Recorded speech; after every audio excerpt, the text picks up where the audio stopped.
Hello बच्चों, आज की हम वीडियो में बात करने वाले हैं अपनी इंडियन इकोनॉमी चैप्टर नंबर 3 की, जिसका नाम है एलपीजी यानी कि लिबरलाइजेशन, प्राइवेटाइजेशन और ग्लोबलाइजेशन। तो इसकी शुरुआत क्यों हुई, रीजन क्या थे, आज हम इस वीडियो के अंदर वो सब बातें पढ़ने वाले हैं। तो मैं आपको इसके बारे में पहले इंट्रोडक्शन दे देता हूँ कि जिस टाइम पे हमारी ये चीज मतलब रिफॉर्म्स पॉलिसी आई थी, उससे पहले हमारे देश की सिचुएशन क्या थी। जैसे कि मैंने आप लोगों को पहले वाले चैप्टर में बताया था कि 1950 से लेकर 1990 तक के बीच में जो हमारे देश में चीजें चल रही थी, वो मैंने आप लोगों के सामने सारी चीजें बताई हैं। जिन बच्चों ने मेरी आज तक की वीडियो नहीं देखी है, वो मेरे चैनल के प्लेलिस्ट में जाके चैप्टर नंबर 2 पूरा अच्छे से पढ़ें। और प्लीज आज इस वीडियो लेक्चर पर हम फोकस करते हैं। तो अगर हम इस चैप्टर की बात करते हैं तो स्टार्टिंग में जो है हमारे देश में, जिस टाइम हमारा देश आजाद हुआ था, हमारे देश ने मिक्स्ड इकोनॉमी अपनाई थी। हमारे इकोनॉमी का अपनाने के हमारे पास में 3 ऑप्शन होते हैं, कैपिटल यानी कि पूंजीवादी, सोशलिस्ट यानी कि समाजवादी, और मिक्स यानी कि दोनों का मिक्सचर। अब हमारे देश ने जो है मिक्स्ड इकोनॉमी अपना तो ली थी, जिसका मतलब था कि उसके अंदर कैपिटल भी हो, कैपिटलिस्ट भी होगा और सोशलिस्ट भी होगा। लेकिन कहीं ना कहीं हमारे देश में ऐसा नहीं हो पाया और हमारे देश ने मिक्स इकोनॉमी के नाम पे कहीं ना कहीं उसने सोशलिस्ट यानी कि गवर्नमेंट यानी कि जो समाजवादी थी वो अर्थव्यवस्था चुन ली थी। लेकिन नाम क्या था हमारा, मिक्स इकोनॉमी। तो मैंने इसके अंदर लिखा है मिक्स इकोनॉमी यानी कि अपनाई गई थी बट नॉट इन रियल, यानी कि एक्चुअल में नहीं थी, सिर्फ दिखावे के लिए थी। Huge investment in public sector, जो कि गवर्नमेंट ने अपनी संस्थाओं को चलाने के लिए उसमें इन्वेस्टमेंट को बहुत बड़े तरीके से लगाया हुआ था। जबकि वहीं अगर प्राइवेट सेक्टर की बात करें तो प्राइवेट सेक्टर हमारे देश में थे, लेकिन उस लेवल पे नहीं थे जिस लेवल पे हमारे पब्लिक सेक्टर काम कर रहे थे। कम से कम पब्लिक सेक्टर ने हमारे देश में 40 साल यानी कि 40 years rules by the public sector, 40 साल जो है हमारे देश ने राज किया है। उस 40 साल के अंदर हमारी अर्थव्यवस्था कैसी थी वो मैं आपको बताऊंगा। तो डाउनवर्ड द इकोनॉमिक ग्रोथ, जिसके कारण क्या था कि हमारे देश की जो इकोनॉमिक ग्रोथ थी वो कहीं ना कहीं डाउन हो चुकी थी, क्योंकि प्राइवेट सेक्टर नहीं थे, इन्वेस्टमेंट नहीं थी, प्रोडक्शन नहीं थी, और कहीं ना कहीं बस गवर्नमेंट को चलाने के पर्पज से जो है हम लोगों ने इस पब्लिक सेक्टर में इन्वेस्टमेंट किया होता है, जो कि कहीं ना कहीं हमारे देश की इकोनॉमी के लिए एंड में जाके ये गलत साबित हुई।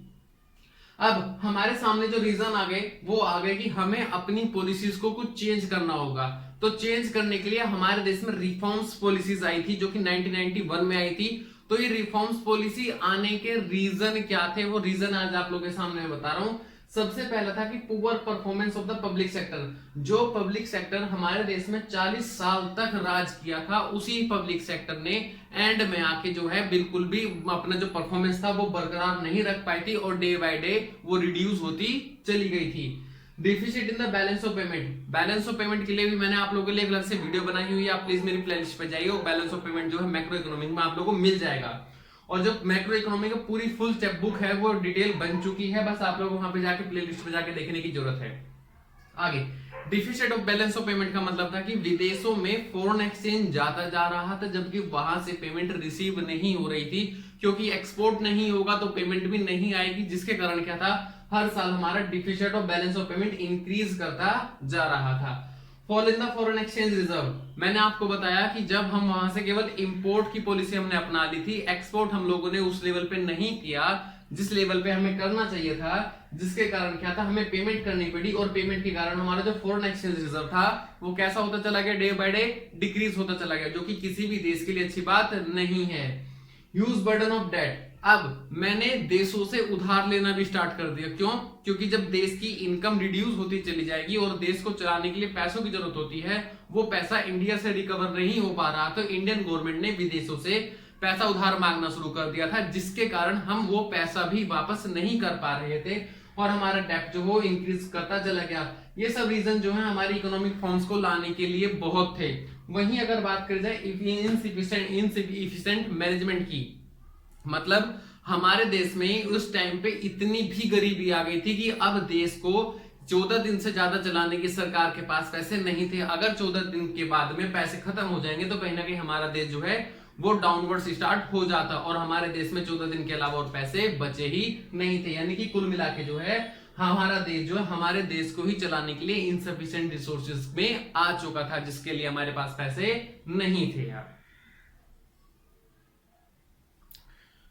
बच्चों 1990 के अंदर जो है उस टाइम हमारे देश के अंदर क्या आ गया था, क्राइसिस आ गया था, यानी कि पूरी इंडिया के अंदर बर्बाद होने की स्थिति में इंडिया आ चुकी थी। तो कहीं ना कहीं इंडिया के पास पैसा खत्म हो चुका था अपने देश को चलाने के पर्पज से, जिसके बाद में हमने यानी कि इंडिया ने जो है हेल्प मांगी किससे, आईएमएफ से, मतलब इंटरनेशनल मॉनेटरी फंड से, और वर्ल्ड बैंक से उसने लोन मांगा, जो कि इंडिया कहीं ना कहीं अपने मतलब कि अपने इरादों में कामयाब भी रहा, और इंडिया को जो है $7 बिलियन का लोन भी मिल चुका। लेकिन कहीं ना कहीं वर्ल्ड बैंक और आईएमएफ ने जो है उनके ऊपर क्या लगा दी, रिस्ट्रिक्शंस लगा दी कि भाई हम आपको लोन तो दे देंगे, लेकिन कहीं ना कहीं आपको हमारी 3 शर्तें माननी पड़ेंगी। वो तीन शर्तें कौन कौन सी थी, मैंने लिखा है impose condition on India by the world bank, यानी कि removing restriction on the private sector. जो इंडिया ने अपने ही प्राइवेट सेक्टर के लिए जो रिस्ट्रिक्शंस लगाई हुई थी, जिन कामों को केवल अभी तक गवर्नमेंट कर रही थी, जिनका जो है ऑप्शन प्राइवेट सेक्टर के लिए हमने बंद किया था, उसको अब हमें खोलना पड़ेगा। ठीक है। दूसरा है reducing role of the public sector. जो काम अभी तक केवल पब्लिक सेक्टर कर रहे थे, पब्लिक सेक्टर को कहीं ना कहीं रिड्यूस करना था और हमें मोटिवेट करना था प्राइवेट सेक्टर को, क्योंकि जब कभी प्राइवेट सेक्टर आते हैं तो कहीं ना कहीं वो अपनी टेक्नोलॉजी और अपनी इंप्रूवमेंट के साथ जो है किसी भी चीज को अच्छा बनाने में कामयाब रहते हैं। दूसरा, removing international trade and restrictions. Removing का मतलब होता है हटाना, किसका, इंटरनेशनल, यानी कि इंडिया ने अभी तक बहुत से जो विदेश थे, विदेशों के ऊपर रिस्ट्रिक्शंस लगाए हुए थे कि आप हमारे देश के साथ व्यापार नहीं करोगे तो कुछ कंडीशंस होगी। तो कहीं ना कहीं उन्हीं कंडीशंस को हटाने के लिए जो है उन्होंने किया, और जो है इंडिया इन 3 कंडीशंस के लिए एग्री भी हो चुकी थी, क्योंकि इंडिया के पास पैसा नहीं था। और जिस टाइम पे 3 कंडीशन हटाई थी तो मनमोहन जी की सरकार थी। मनमोहन जी की सरकार ने जो है अपनी इंडिया के अंदर न्यू पॉलिसी लेकर आई थी, जिनका नाम रखा था इंडिया, मतलब कि इंडिया एग्रीड हो गई थी पॉलिसीज के साथ में, और फिर उस टाइम पे नाम दिया गया था न्यू रिफॉर्म्स पॉलिसी, यानी कि इंडिया को सुधारने के लिए कंडीशन। और तभी जो है इस चैप्टर का नाम था लिबरलाइजेशन, प्राइवेटाइजेशन, ग्लोबलाइजेशन। ये 3 चीजें जो है मनमोहन सरकार ने लेके आई थी। और प्लीज यार, आप लोगों को अगर मेरी वीडियो अच्छी लगी हो तो वीडियो को लाइक करो और सब्सक्राइब करो, और जो दूसरी वीडियो जल्दी आप लोगों के सामने आएगी। थैंक यू यार।